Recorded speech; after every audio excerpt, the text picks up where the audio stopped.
Hi, and welcome back to Heimler's History Economics Edition. In this whole series of videos, I'm teaching you about the discipline of macroeconomics. And what is macroeconomics? It's the study of economies as a whole. You see, in microeconomics, we get down into the details of how people make personal economic decisions. But in macroeconomics, we deal with how everybody in the economy makes all their decisions and what the effects are of those decisions. And in this video, we're going to deal with a couple of big ideas in macroeconomics, namely the business cycle, unemployment, and inflation. Do you see what I did there? I just described the content of this whole video. You might even say I described it macroly.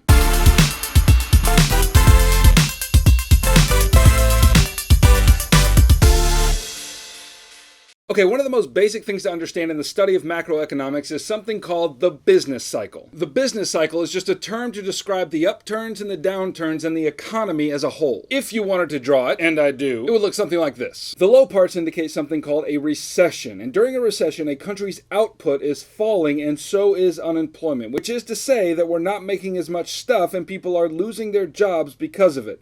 Now, if you have a long period in the trough, that's called a depression, and that's relatively rare. Here in the US, we have not experienced a depression since the Great Depression of the 1930s. When the curve goes up, we call that expansion, and that's when output is increasing, and therefore so is employment. So that's the business cycle. On average, a complete business cycle lasts about 5 years and 7 months. The average recession lasts 10 months, and the average expansion lasts 57 months. And that's what the study of macroeconomics is for, to try to inform policies that will help smooth out those curves so that when the bad hits, it's not as bad as it could be. Now, how does macroeconomic analysis do that? By considering three factors: employment and unemployment, aggregate output, and inflation and deflation. First, employment and unemployment. Employment is the measure of all people currently working for pay.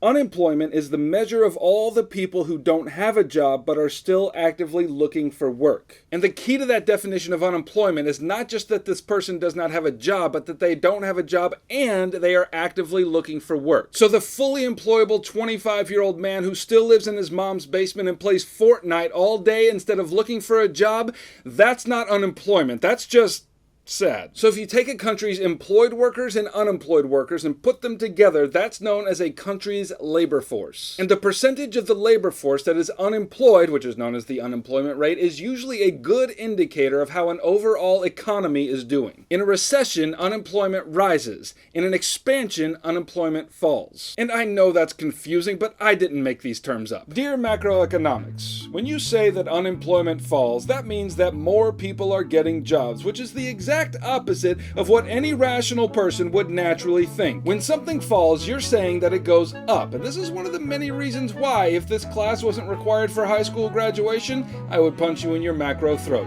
Love, Heim. All right, let's move on and look at aggregate output during the business cycle. And first of all, let's define our terms. Aggregate output just means the quantity of goods and services a particular business produces. And just in case it helps you remember, aggregate comes from the Latin aggregare, which was a farming term which meant to bring all your herd together. So bring all the animals of your farm together, and what you've got is an aggregate of your animals. And in the same way, if you add up all the output of all the businesses in a given year in a given country, that is the country's aggregate output. And the third way economists try to smooth out the curves of the business cycle is by stabilizing prices. And they do this by studying inflation and deflation. And what does that even mean? Well, let me try to explain it this way. My first job was at an AMC movie theater, and I made minimum wage there, which in 1996 was $5.15 an hour. And I know that doesn't sound like much, but don't worry. In 6 months, after some hard work, I got a raise to $5.35 an hour.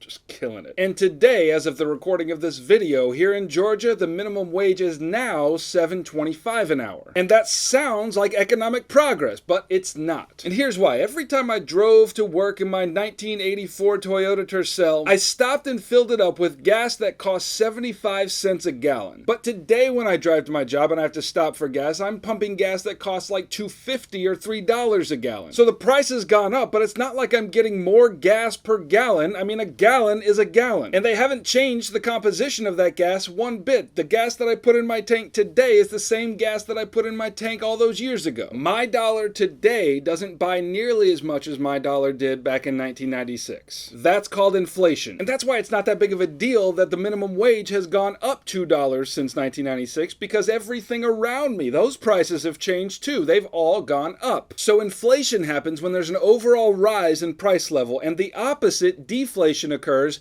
when the overall price level decreases. Now, inflation and deflation are super important economic concepts, and we're going to talk more about them in later lectures. But for now, I just want you to remember me at the gas station in 1996 and in 2018. In both years, just imagine me holding a single dollar bill. That thing hasn't changed. It's still a rectangular green piece of paper. In 1996, I could use that piece of paper to buy an entire gallon of gas with 25 cents left over. But today, that same piece of paper can't even buy me half a gallon. And when that happens over a long period of time, like 20 years, you don't really even notice it. But if that kind of inflation happens quickly, it can ruin an economy. And just in case you're wondering, this has happened before. It actually happened in Germany after World War I. So certain provisions of the Treaty of Versailles absolutely ruined the value of the German mark. So you have pictures like this one in which the people had to haul piles of money to stores just to buy a loaf of bread. In fact, prices in Germany became so inflated and the mark became so devalued that children strung stacks of marks together and played with them like building blocks. Man, that's what I do every day. Observe. This is what my kids play with all day. That's how Heimler do. I'll see you in the next one. Alright, thanks for watching. If this video inflated your understanding of the concepts, then hit that like button below and comment and let me know. If this video deflated your understanding of the subject, then, still hit the like button. It'll make you feel better. And here's why you should, because the aggregate output of likes and comments and subscribes helps my channel enter an expansionary phase so that I can keep providing my children expensive currency-based toys. If you want more videos like this, let me know by subscribing down below.